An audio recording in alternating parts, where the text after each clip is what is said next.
They never opposed it anywhere. So you cannot say politicians of today are the same as that. No, sir, we don't abdicate. And that's why we stand up tall to tell them that, of course, well, those of them who are still alive, they failed in their duties, but we cannot fail in us. We want a true Cameroon nation to emerge.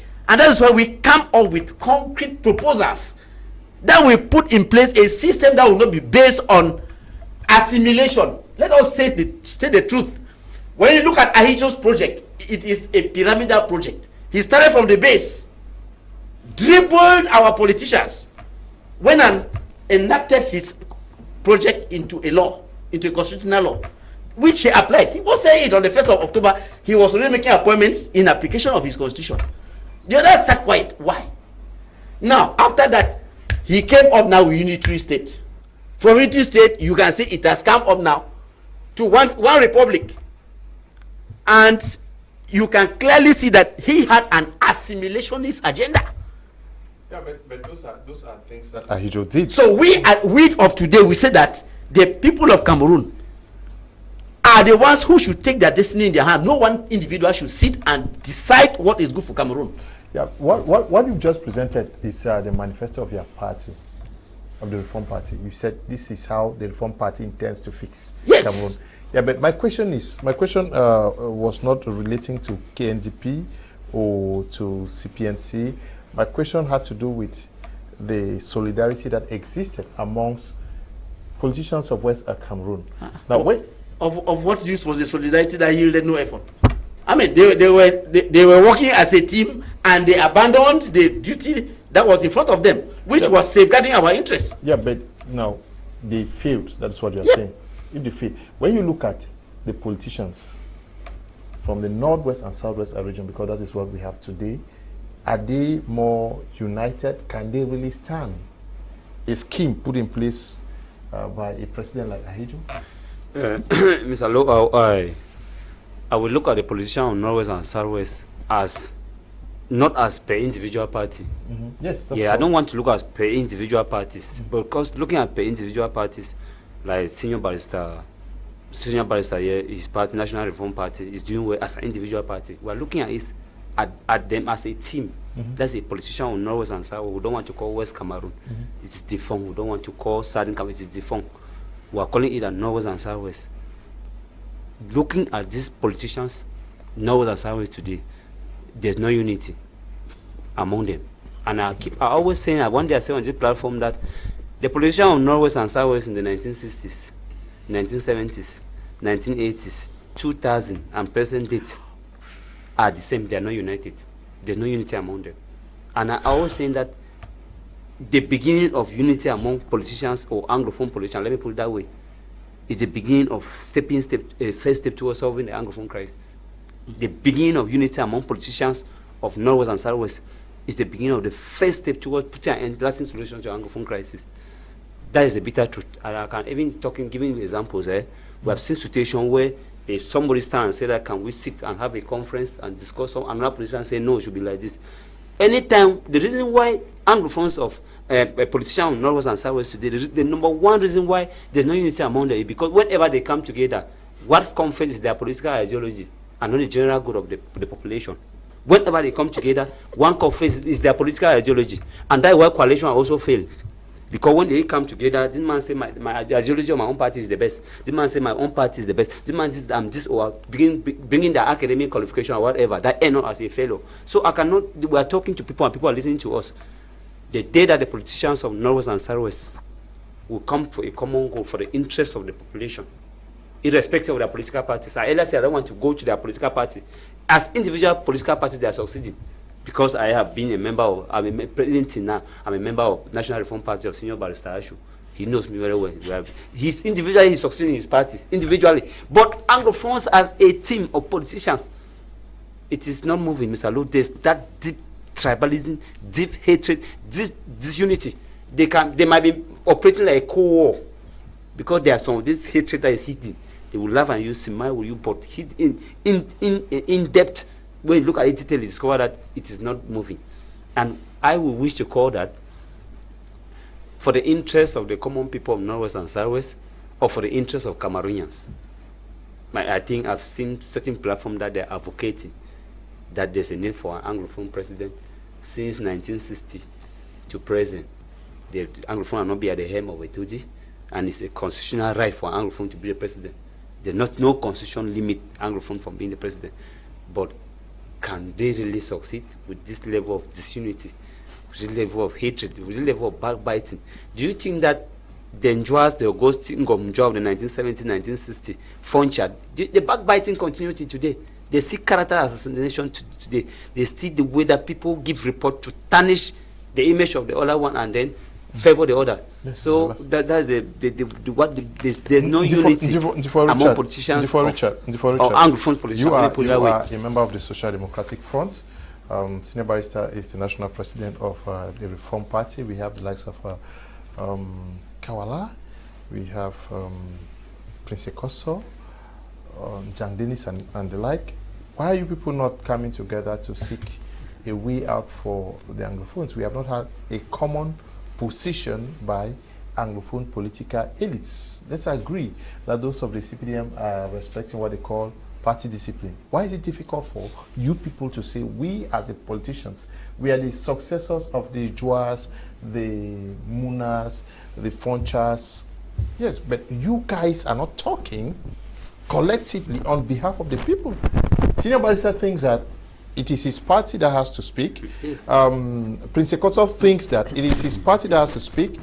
Your chairman, Frundi, feels that it is his. Why are you guys not sacrificing your personal egos for the interests of the common? First of all, Leonard, you see that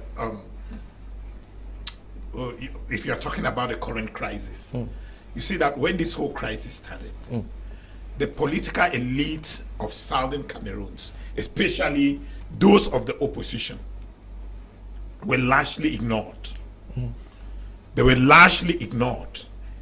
When the whole thing started, the most prominent political leader in West Cameroon, or in what is today the English-speaking regions of Cameroon, is John Frundi. And when he went to meet these guys at Liberty Square when they started this coffin revolution, they rejected him. They rejected him. But even as they rejected him, he didn't give up. He didn't give up. He kept pushing and kept trying to get into to try to find out some level ground with all of this. And at that time, late Barrister Ben Muna was still alive. And he queued up with Frundi, and at the time they tried to see how they can mediate the whole thing, but it didn't work. And at some point, the political leaders in West Cameroon were completely they were completely ignored. They were completely sidelined. And what happened is that is when Cardinal Tumi came up with his national, the All Anglophone National Conference, which to me would have been an ideal platform for all Southern Cameroonians, not only the opposition, all Southern Cameroonian politicians, civil society activists, the great minds in Southern Cameroon, to converge and discuss the issues affecting Southern Cameroon and form a position. But the rest of the story is history. You know what happened. You know the threats that was put before him, not only coming from the late mayor of Boya, who threatened, and the government itself who was not even willing to have it, but even the so-called people who said they were fighting for West Cameroonians, were fighting for Southern Cameroonians, the Ambazonians, they threatened and refused to accept any common sense proposal that was given at the time. No amount of common sense proposal was allowed. And so when you ask me the question, why is it difficult for these different politicians to come together? They're coming together under what platform? That's the question. Create a platform. Well, they can create a platform, but what are they discussing? What are they agreeing on? Because this whole thing has been hijacked. It has been hijacked by the Ambazonian movement, who claim that they are the true voices of the people. Even the people themselves have rejected all of these politicians. The people themselves are refusing to subscribe to the.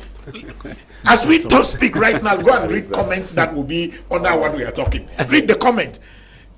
People do not want to subscribe to it. They have. I don't want to use the word, but I think I'm forced to use the word brainwashed. Our fellow Southern Cameroonians have been. This is just the truth. I'm telling you. A majority of Southern Cameroonians have been brainwashed to believe that it is independence or nothing. And none of these politicians are willing to offer them that independence. None of them are willing to offer them that independence. And we are not talking about willing. There is no practical path towards a Southern Cameroon independence. There is no practical path. It is not like there is no path. There is no clear path. I had this conversation with most of the Amazonian leaders, and I asked them, what is the legitimate and the practical path towards independence? Yes, if we are fighting the war, what is this path that we are taking to reach independence? Nobody will give you any answer. It's only propaganda. And so it becomes very difficult for these politicians to even come together and talk. But like you said, this is a moment when they have to start thinking. When we, as the politicians of Southern Cameroon, because this is the time when some kind of common sense reasoning need to come to the floor. And it is at this stage that we, as the politicians in Southern Cameroon, whether you are SDF, whether you are PAP, whether you are Kawala or Senior Barristers Party or whatever, we need to bury this different political party aside. We come together as politicians of that region to whom, because I believe that we have a responsibility. Senior Barrister, do you agree with what he said? Mr. Kum, you see, I totally disagree with what he said, because he just said we needed an Anglophone to be president of Cameroon, but I mean, I'm surprised again he goes back to say Southwest Party, Southwest Independence, all that. Anglophone independence and all those things. Now, nobody will elect you president of the Republic of Cameroon because of pity. Nobody will elect you because they want an Anglophone to be there. When you cannot convince the people. There is no such thing as people clapping you to office. You have to convince the people, because in politics, there is no friendship. It is interest. No matter where you come from, if an Anglophone, I have the privilege of being an Anglophone heading a national political party. We don't have a Southwest dream. We are dreaming big. We are dreaming to take over Cameroon. We have a manifesto that wishes to convince all Cameroonians to support us so that we can govern the country from Yaoundé. It's not a matter of Anglophone independence. No, sir. No, we are saying, excuse me, sir. We are saying the forefathers of this country did not do well. They missed the train. We are ready to correct that train carry this reform party, sir. Carry this country to prosperity by putting the country on a better foundation. A foundation that will enable people to have jobs. Enable true justice and independent judiciary. When we tell you that what we have in place today is a dictatorship, it is not a dream. It is reality. In actual fact, we have 2 organs of the state, not 3. Because the judiciary is under the executive through the Minister of Justice. Senior Barrister. Yes, sir. How differently can Anglophone politicians work to change things? Now, or you think that the best way is to go solo? No, let me tell you. You see, I happen to be national president of Reform Party. I come from Manfe, but I will not single myself out as an Anglophone politician, because to be national president, I have to be elected by people who are all over. You see, my base is not Anglophone Cameroon, it's the whole nation. So I cannot take myself and say I am going to sit with somebody whose base is Bamenda or somebody whose base is Kumba. I have people in Kumba, I have people in Bamenda, I have people all over.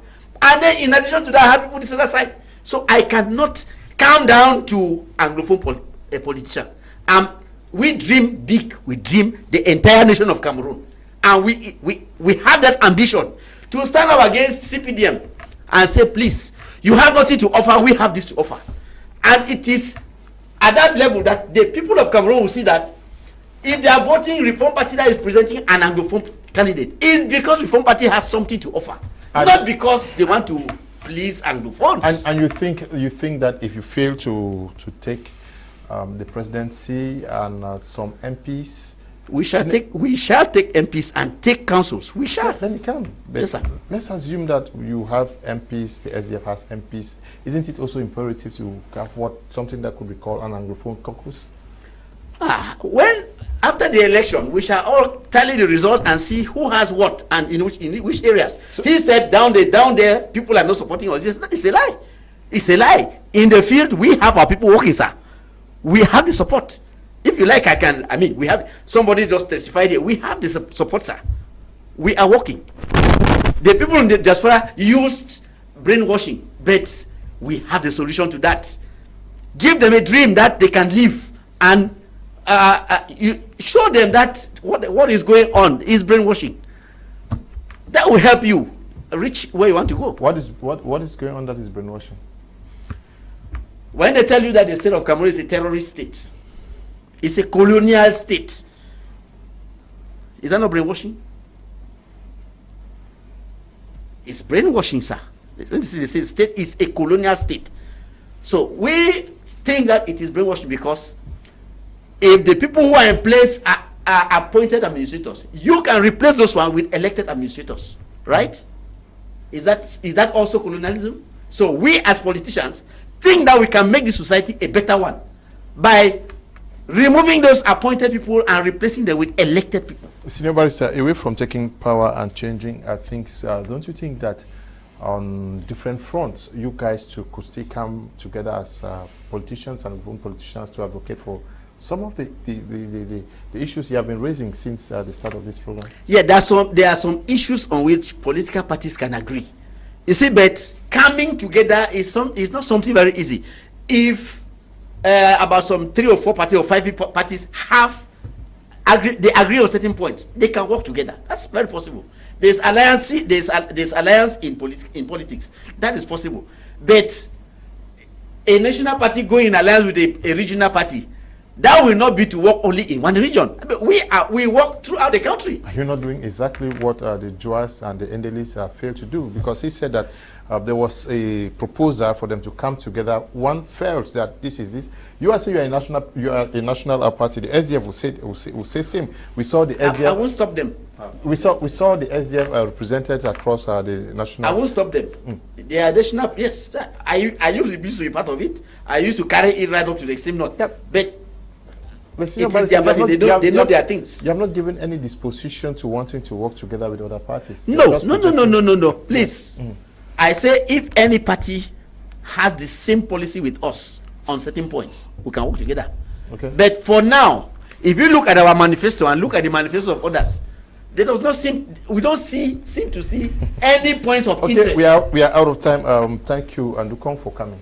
Thanks very much, Mr. Leonard. I'm happy to be here to learn from Senior Barrister Ashu, the National President of the President of the National Reform Party, Dr. Ndifor. I'm happy to be here, and I wish that Cameroonians should know that Cameroon first before any other thing. Okay, just happy to read so many students who have written that they have learned a lot. So many persons said that they knew very little about our history, and that through this program today they have learned. That is why I said we should give some facts here. So many students have written that they have learned a lot today. Thank you for coming. Thank you so much, Leonard, and thanks for having me on the program. I want to thank Senior Barrister Ashu for being here today and exchanging this beautiful conversation, and we hope that we'll have many more of this conversation. And thanks for the audience for always being there. We hope that we have other programs like this to educate the Cameroonian public. We want to thank all of you for watching this edition of the program, and to you, Desmond and Eli, for production. Thank you, Tabitha and Brian, for supervision. Stay blessed. Bye-bye.